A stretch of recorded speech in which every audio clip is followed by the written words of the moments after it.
אפריל 48, יריות מיפו לכיוון תל אביב, וההחלטה לכבוש את יפו ולהוציא את תושביה חזרה אל הים או אל כל מקום אחר שהחליטו לא להיות בו, ולהפוך את יפו לעיר שאינה ערבית יותר.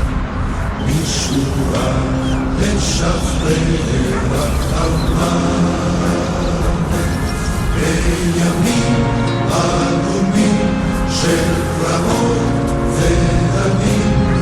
קרבות היו עקובים מדם, שמות הנופלים, אבל שימו לב לדבר הזה.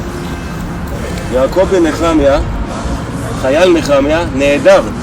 כלומר גופתו עד היום איננה נמצאת.